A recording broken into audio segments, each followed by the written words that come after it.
Assalamualaikum warahmatullahi wabarakatuh. Pagi-pagi makan kue talam. Kue talam berlapis minyak. Yang jawab salam mudah-mudahan rezekinya banyak. Amin ya rabbal alamin. Giliran rezeki banyak aminnya paling gede. Hamdan wa syukran lillah. Wassalatu wassalamu ala rasulillah Sayyidina Muhammad ibn Abdullah wa ala alihi wa ashabihi man intalah. Amma ba'du, faqad qala Allah Ta'ala fi kitabihil karim. A'udzu billahi minasyaitonir rajim. Bismillahirrahmanirrahim. Syahrul Ramadan alladzi unzila fihi al-Qur'an hudan lin-nasi wa bayyinatin minal huda wal furqan ila akhir ayah. Wa qala Rasulullah sallallahu alaihi wasallam, idza kana awwalu lailatin min Ramadan yanzuru ilaihi birrahmah wa man nazara ilaihi birrahmah la yu'adzibu ba'dan abada. Shadaqallahul azim. Kaum muslimin dan muslimat, shaimin shaimat, hadirin hadirat yang dimuliakan Allah dan dirahmati Allah Subhanahu wa taala. Wabil khusus pengurus Masjid Jami As-Salam beserta staf dan jajarannya, mata'anallahu bituli hayatihim jami'ah. Semoga Allah panjangkan usia dalam ketaatan, Allah berikan keberkahan, dan tentunya Allah angkat dan muliakan dengan derajat yang Allah berikan kepadanya. Umumnya adalah untuk kita semua yang hadir. Ramadan itu seyogianya kita berangkatkan dengan niat menunaikan satu tuntunan ataupun syariat. Jangan sekali-kali Ramadan kita berangkat dari niat tradisi. Kalau kita berangkat dari niat tradisi itu, jangan berharap ibadah yang kita lakukan di bulan suci Ramadan itu mencapai kekhusyuan, bahkan mendapatkan rahmat dari Allah. Tapi kalau kita melaksanakan secara syariat, secara tuntunan, insya Allah kita akan mendapatkan kemenangan, mendapatkan rahmat, bahkan mendapatkan kekhusyuan dalam ibadah kita. Mengapa saya menyampaikan hal yang demikian itu? Karena memang dari tahun ke tahun kualitas dan kuantitas umat Islam dalam melaksanakan ibadah puasa grafiknya bukannya naik, turun. Yang pertama dari jumlah jamaahnya. Salat maghribnya orang sibuk dengan buka puasa, akhirnya di masjid kosong. Ada tradisi yang baru, buka puasa bersama. Dari grup alumni, dari grup WA, macam-macam organisasi dia bikin buka puasa bersama. Begitu buka puasa bersama dilaksanakan, selesai itu sambil ngobrol, ujung-ujungnya begitu dekat dengan isya dia baru sholat maghrib. Habis sholat maghrib dia pulang masing-masing, entah urusan sholat tarawih belakangan. Karena dia pikir sholat tarawih itu sunnah katanya. Ya, tradisi itu yang begitu. Tradisinya apalagi sore sibuk, bukannya duduk bersama keluarga, walaupun di depannya ada hidangan, kita sambil berzikir di sana. Asyhadu an la ilaha illallah, astaghfirullah, nas'alukal jannata wa na'udzubika min sakhatika wan nar. Begitu sambil membimbing anak-anak kita dan cucu kita serta menantu kita. Begitu. Tapi enggak, kita sibukkan dengan jalan keliling. Orang bilang ngabuburit, tradisi. Ya, tradisi. Tuntunannya yang mana tadi ketika kita berzikir? Maka menjadi satu kerusakan kalau tradisinya tradisi yang tidak baik. Lebih-lebih apalagi setiap Ramadan selalu ada kontestasi. Kontestasi imam itu sampai pengurus masjid itu bingung nunjuknya. Saya pilih A tapi yang B ngalah, saya pilih B yang A nggak dapat jadwalnya. Ini urusannya, masalahnya kalau nggak dikasih jadwal dia pada ngambek nih. Kalau udah ngambek urusannya dia pindah masjid sholatnya. Iya, kagak semua sholat di assalam, nggak mau kok kagak dijadwalin.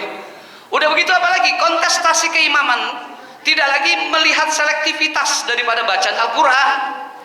Imam yang ada cuma berani mental doang maju ke depan, nggak lagi berpikir ilmu mujawadahnya seperti apa, makharijul hurufnya bagaimana, terpelihara atau tidak.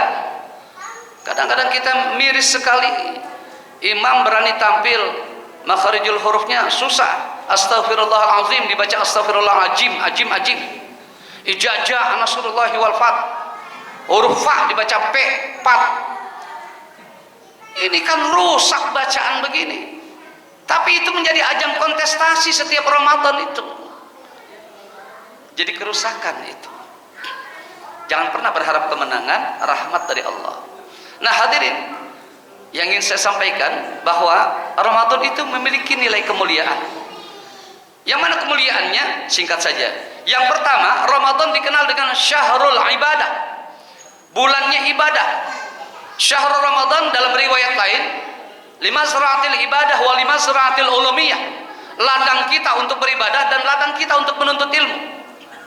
Itu bulan Ramadan. Maka kata Nabi, man taqarraba bi kaslatin kana kaman adda faridatan fi ma siwa wa man adda faridatan kana sab'ina faridatan fi ma siwa.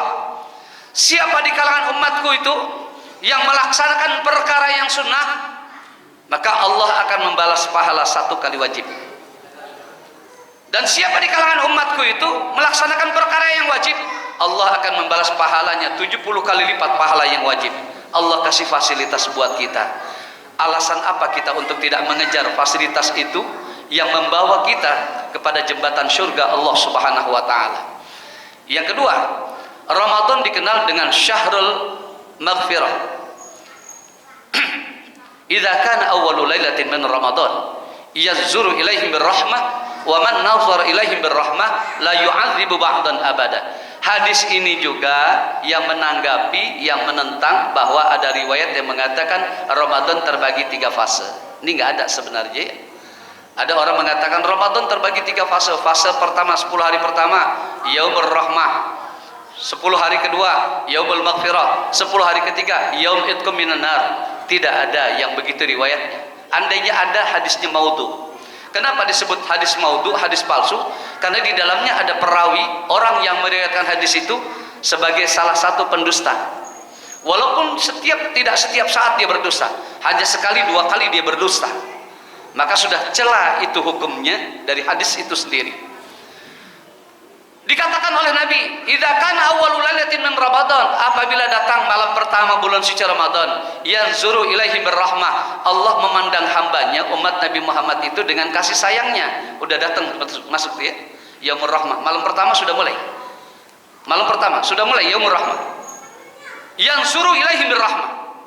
Wa man nazara ilaihi birrahmah, dan apabila Allah memandang kita dengan kasih sayangnya, la yu'adzibu ba'dan abada, Allah tidak akan menyiksa kita selama-lamanya. Ini sudah mengandung 2 unsur, maghfirah dan itqum minan nar.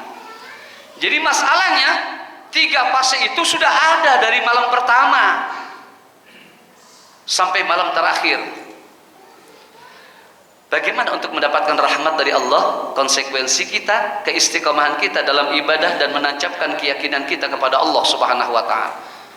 Tidak akan bisa kita meraih rahmat itu kalau tidak kita kuat dalam ibadah kita, terus menambah frekuensi ibadah kita, dan juga menipiskan keyakinan kita kepada Allah. Tidak akan pernah kita dapat rahmat itu. Makanya kalau orang yang kuat dalam keimanannya, dalam keadaan lelah seperti apapun, dalam keadaan ngantuk seperti apapun, dia tetap beribadah di hadapan Allah Subhanahu wa taala. Yang ketiga, Ramadan dikenal sebagai Syahrul Quran. Ramadan ladangnya kita untuk membaca Al-Quran. Saya senang kalau ada masjid itu mengadakan satu kegiatan di Ramadan itu, menyibukkan dirinya dengan membaca Al-Quran. Ada tadarus Al-Qurannya, ada muhasabah Al-Qur'annya, ada tahsinul Qur'annya, luar biasa. Ada simaan Qur'annya, hebat luar biasa. Kenapa? Kata Nabi, aktsiru min tilawatil Qur'an, perbanyak kita membaca Al-Qur'an. Fa innahu ya'ti yaumal qiyamati syafi'an wa li ashabi.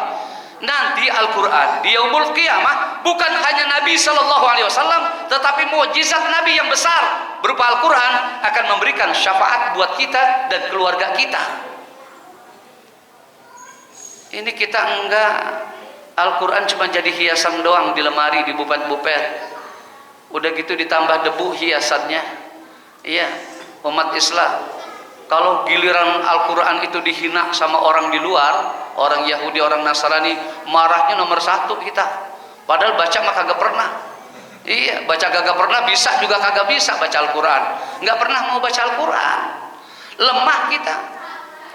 Masya Allah. Yang terakhir,